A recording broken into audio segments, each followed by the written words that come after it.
राजस्थान में विधानसभा चुनावों के बीच ईडी की एंट्री हो गई है।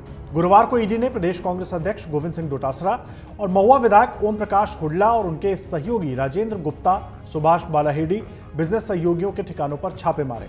देखिए, पेपर लीक मामले में मनी लॉन्ड्रिंग प्रकरण में ईडी पहले ही भूपेंद्र सारण को गिरफ्तार कर चुकी है, लेकिन ये कार्रवाई सबसे अहम मानी जा रही है। अब तक डोटासरा के परिवार का नाम पेपर लीक में सीधे तौर पर नहीं जुड़ा था, लेकिन आज की कार्रवाई से यह तय हो गया है कि ईडी को इस मामले में कुछ पुख्ता सबूत मिल चुके हैं। सूत्रों के मुताबिक ईडी ने डोटासरा के आरएएस पुत्र का मोबाइल फोन भी जब्त कर लिया है। अब इस मामले में अशोक गहलोत के बेटे को भी समन किया गया है। इस पूरे मामले पर ईडी की छापेमारी के बाद सियासत गरमाई हुई है। दोनों ही तरफ से लगातार एक दूसरे पर निशाना भी साधा जा रहा है। लेकिन इन सब के बीच आपको बताते हैं इस पूरे मामले की शुरुआत आखिर कहां से हुई, ये पूरी कहानी क्या है। देखिए, 24 दिसंबर 2022 को वरिष्ठ अध्यापक भर्ती परीक्षा का पेपर था। सुबह उदयपुर पुलिस को सूचना मिली कि बस में अभ्यर्थियों के पास पेपर है और इसके बाद पुलिस ने बस का पीछा किया और जिले के बिकरिया थाना क्षेत्र में बस को रोका। अभ्यर्थी बस में बैठकर पेपर सॉल्व कर रहे थे। उस पेपर को ओरिजिनल पेपर से मिलाया गया तो कई प्रश्न मिल गए। इसके बाद पुलिस ने बस सवार अभ्यर्थियों सहित अन्य लोगों को गिरफ्तार किया। वहीं आरपीएससी ने पेपर रद्द किया और इस मामले में आगे जांच बढ़ी और कई आरपीएससी के अधिकारियों तक उसकी आंच पहुंची। देखिए, डोटासरा परिवार क्यों आया रडार पर, ये आपको बताते हैं। पेपर लीक प्रकरण में इसी साल अगस्त में ईडी की एंट्री हो गई थी। सेकंड ग्रेड पेपर लीक मामले में ईडी ने पुलिस के द्वारा उदयपुर से गिरफ्तार किए गए अभियुक्तों से पूछताछ की थी और इसके बाद मामला धीरे धीरे आगे बढ़ा। पेपर लीक में गिरफ्तार अभियुक्तों से पूछताछ में उसके तार कलाम कोचिंग सेंटर से जुड़े मिले। इसके बाद अगस्त में ईडी ने सीकर और जयपुर में कलाम कोचिंग पर छापे मारे।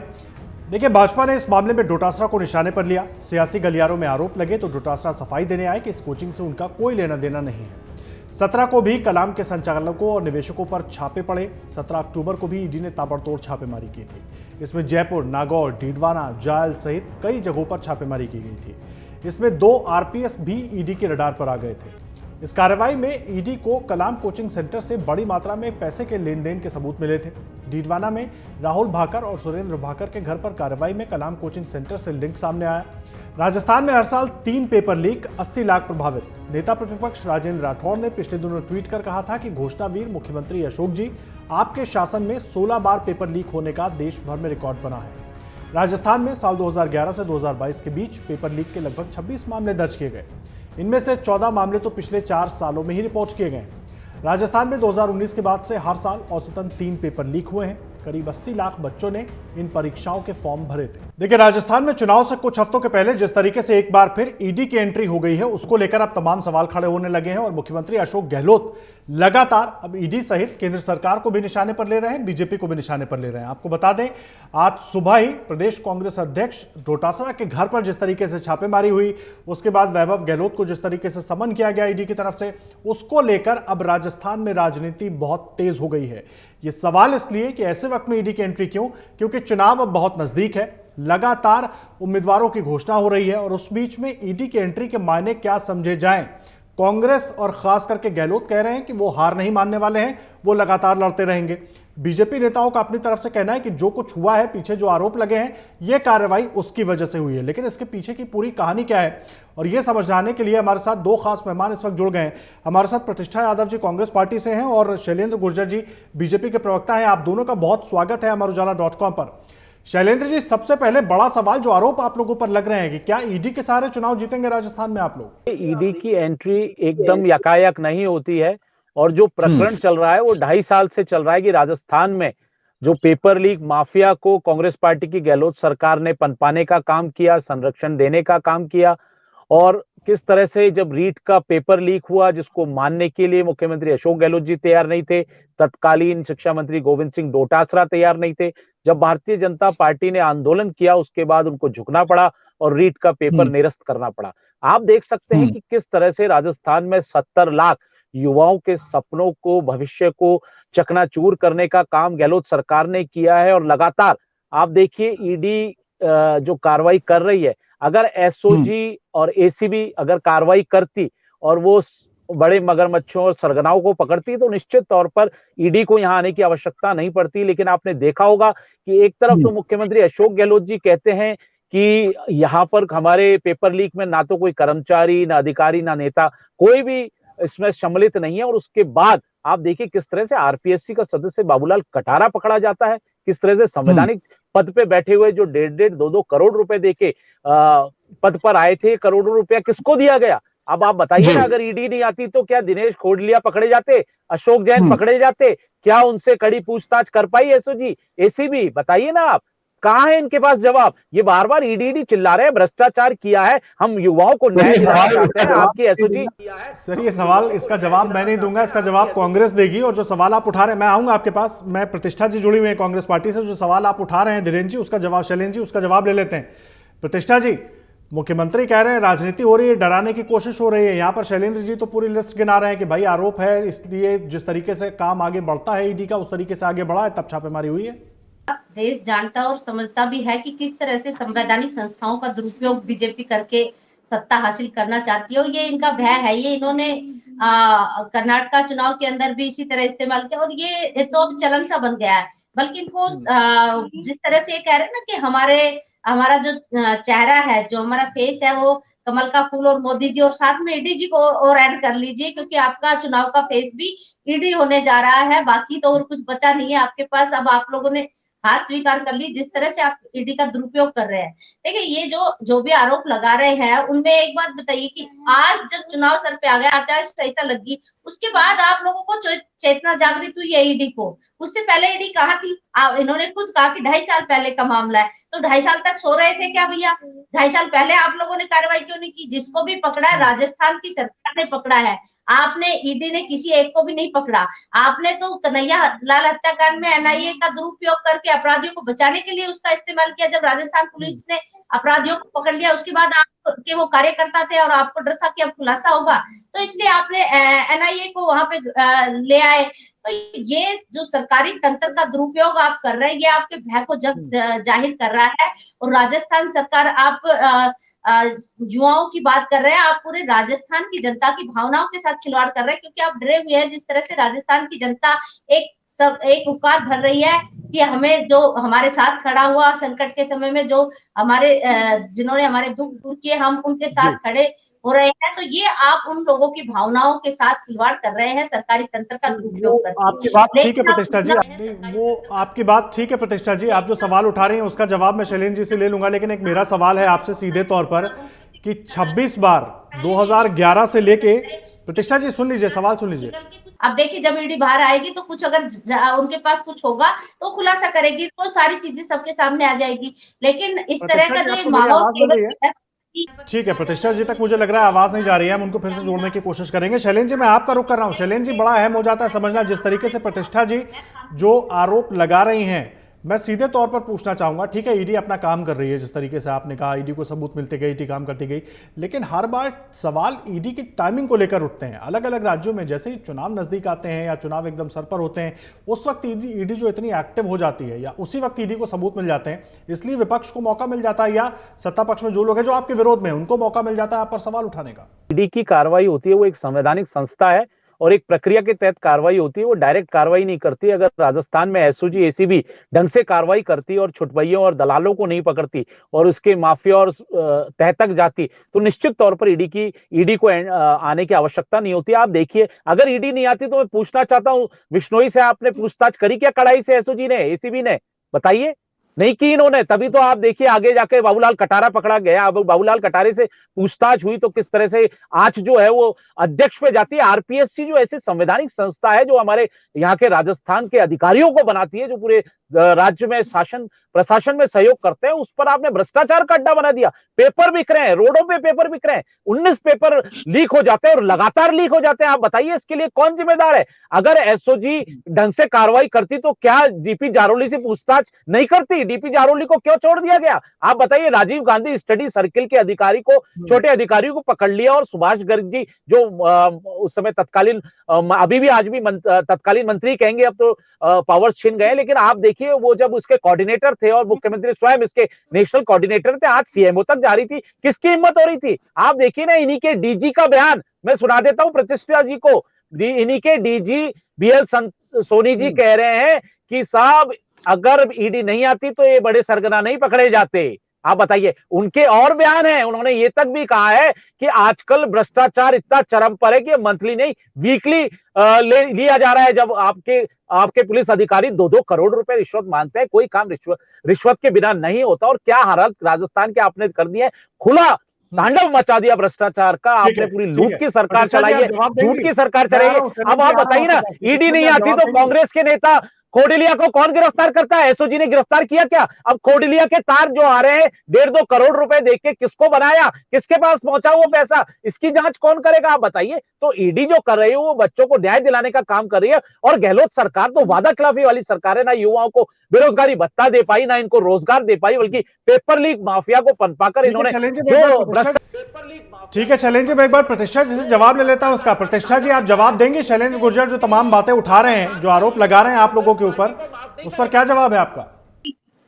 ये इनसे मैं ये बता रही हूँ कि जितने भी आपने नाम गिनाए ना, ये सब राजस्थान ने ही अरेस्ट किए हुए थे। राजस्थान की अगर सरकार की अगर मंशा नहीं होती तो एक भी अपराधी नहीं पकड़ा जाता। कोडिलिया को क्यों नहीं अरेस्ट किया?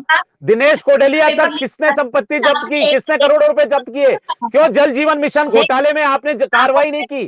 क्यों नहीं, आप बताइए ना। जो सेंट्रल गवर्नमेंट है या ईडी या कोई भी कार्रवाई उसमें नहीं करता। 28 बार पेपर लीक हो जाता है। लेकिन अगर राजस्थान सरकार की मंशा नहीं होती तो एक भी अपराधी जैसे गुजरात में नहीं पकड़ा गया, ऐसे राजस्थान में भी नहीं पकड़ा जाता। राजस्थान की सरकार गहलोत साहब की 0% की टॉलरेंस की वजह से ही सारे अपराधी आज जेल के पीछे है। और सबसे पूछताछ भी की जा रही है। सबका एक से तार जोड़कर ही तो अपराधियों को पकड़ा है। लेकिन आज आप जब 2.5 साल में तो इतना काम जो राजस्थान की पुलिस और राजस्थान की सरकार ने किया है, जब चुनाव आ गए हैं तो आपको युवाओं का सपनों समझ में आ रहा है। इससे पहले आपको युवाओं के सपने नहीं दिख रहे थे क्योंकि चुनाव नहीं थे, आपको कोई बेनिफिट नहीं मिलने वाला था। केवल आप इन संवैधानिक संस्थाओं का दुरुपयोग करके चुनावी फायदा उठाना चाह रहे हैं। लेकिन राजस्थान की जनता बहुत समझदार है। प्रतिष्ठा जी सुन लीजिए, शैलेंद्र जी मेरा बड़ा सीधा सा सवाल है। अशोक गहलोत ने प्रेस कॉन्फ्रेंस की, अशोक गहलोत आप लोगों पर निशाना साधते हैं ये कहकर कि मैंने तो संजीवनी में कई बार रिक्वेस्ट भिजवाई, एसओजी ने रिक्वेस्ट की, उस पर कोई ध्यान नहीं दे रहा है। शिकावत को लेकर सवाल उठा रहे हैं, अलग अलग देशों में इन्वेस्टमेंट की बात कर रहे हैं, बोल रहे हैं वो नहीं दिखाई देता है ईडी को, लेकिन बाकी चीजें ईडी को दिखाई देती हैं और वो भी इन चुनाव के वक्त। वो तो ईडी का आतंक, ईडी की गुंडागर्दी, इन शब्दों का इस्तेमाल कर रहे हैं। सर डरना चाहिए, भ्रष्टाचारियों को ईडी से डरना चाहिए। आप देखिए ना, अगर एसओजी किसके अंडर में आती है? राज्य सरकार के। आप सुन लीजिए, अब मुख्यमंत्री अशोक गहलोत जी को किसने रोका था? एसओजी ने 3 बार चार्जशीट पेश कर दी है संजीवनी घोटाले में। आज तक आप नाम नहीं बता पाए हो, आज तक आप कोई कार्रवाई नहीं कर पाए हो। जब आप बार बार नाम ले रहे थे तो माननीय गजेंद्र सिंह जी ने जाके हाई कोर्ट से स्टे ऑर्डर ले लिया, मानहानि का दावा कर दिया मुख्यमंत्री अशोक गहलोत जी पे। रोज कोर्ट के चक्कर काट रहे मुख्यमंत्री अशोक गहलोत जी, जो झूठा आरोप लगाते थे। आपकी एसओजी थी, 3 बार चालान पेश कर दिया, एक बार भी उनको अभियुक्त नहीं माना। अरे अब क्या बोलेंगी प्रतिष्ठा जी? आपके मुख्यमंत्रियों ने तो बचाने का काम किया है। और जितने भी पेपर लीक माफियाओं के संबंध है वो कांग्रेस पार्टी के नेताओं मंत्रियों तक जाते हैं। आपने देखा किस तरह से दिनेश कोडिलिया पकड़ा गया, किस तरह से पेपर लीक माफिया के जो दलाल हैं वो कांग्रेस पार्टी के नेताओं के घरों पे होली मनाते हुए पकड़े जाते हैं। तो ये क्या करेंगे? इन्होंने अखंड भ्रष्टाचारी सरकार है, इन्होंने पूरे राजस्थान को लूट लिया। अरे आपके ही मंत्री का ठीक है, लेकिन देखिए मैं आप दोनों एक राजनीतिक भाषण दे रहे हैं। मेरा बड़ा सीधा सवाल है, सुनिए शैलेंद्र जी, प्रतिष्ठा जी, आप दोनों से मेरा सवाल है कि क्या राजस्थान में चुनाव अब ईडी के दम पर होगा? एक तरफ भ्रष्टाचार को लेकर बात हो रही है तो ईडी ने पहले कार्रवाई क्यों नहीं की? सुनिए प्रतिष्ठा जी, सुन लीजिए, मेरा बड़ा सीधा सा सवाल है।